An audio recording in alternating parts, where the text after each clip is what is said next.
Let's make this walnut and alabaster lamp. I started by gluing 2 8/4 pieces of walnut to create thickness and cut out a rough shape with the bandsaw. I created a contour on the bottom of the walnut with this coarse carving disc, and then I flipped the piece over and started removing material from the top using this cupper attachment with the die grinder. Pretty quickly, I got impatient and wanted to remove material quicker, so I went back to using the carving disc and hogged out some more of that walnut.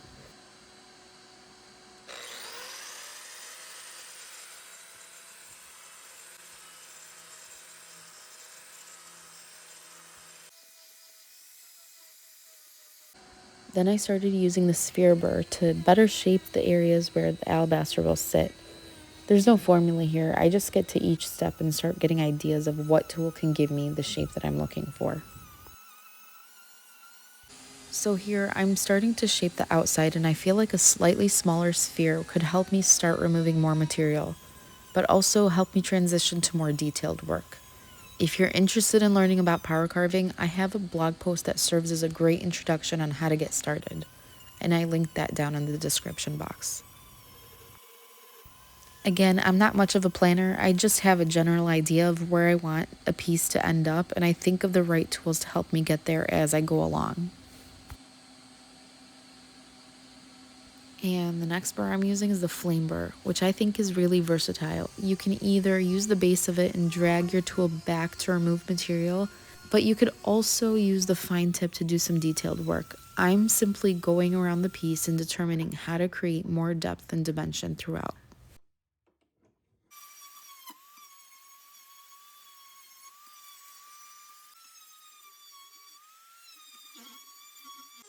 Now I'm using the Dremel rotary tool, which accommodates much smaller burrs to start even more detailed work. I start with a small sphere burr to round out some parts of the walnut to create the look of rose petals.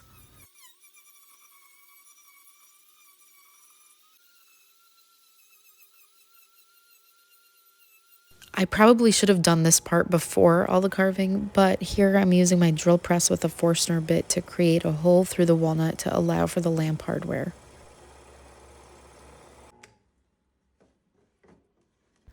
To get even more detailed, I'm using this 1/8 inch long taper burr that has a pretty fine tip, and I use it to almost separate the petals from each other, creating even more dimension. This burr is really nice for getting into hard to reach areas as well.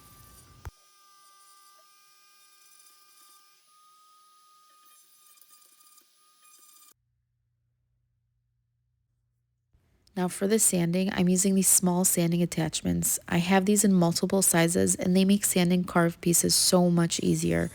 But you have to be careful with these because you can change the shape of your piece if you're too aggressive with the sanding. I included the link to different sizes that I use regularly down in the description box. Unfortunately, with detailed work, it's really hard to avoid sanding by hand for those hard to reach areas.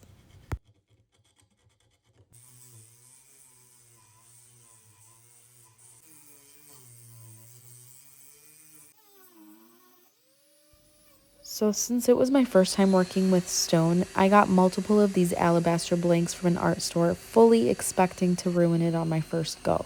So I started with a sphere burr to begin hollowing out a vessel.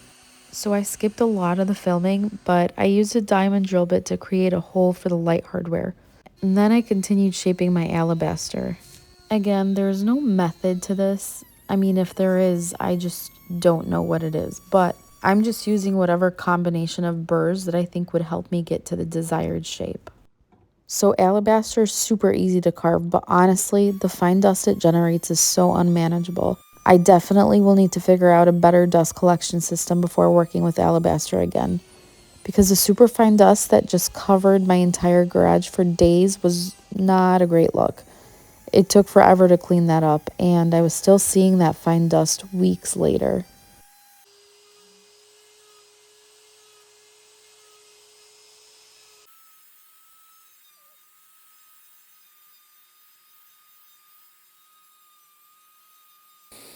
So this is what it looks like before the final sanding. To sand alabaster, I started with 100 grit sandpaper, then I went to 220, and anything after that was done with wet sanding. I would basically spray the alabaster with water and then sand.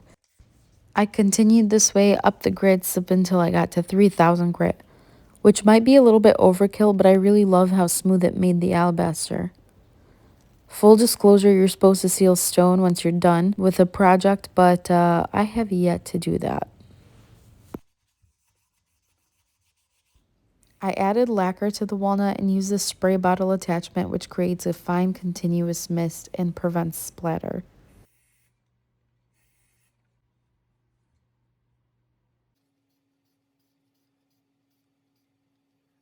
And here are some glamour shots of how the final product turned out. I added lighting hardware that would typically be found in those Himalayan salt lamps, and I love that this piece was different than most of the things that I do. It really challenged me creatively, and I love the ambient lighting that it gives off. If you enjoyed this video, please like, subscribe, comment, do all those things YouTubers ask you to do. Anyway, thanks for watching.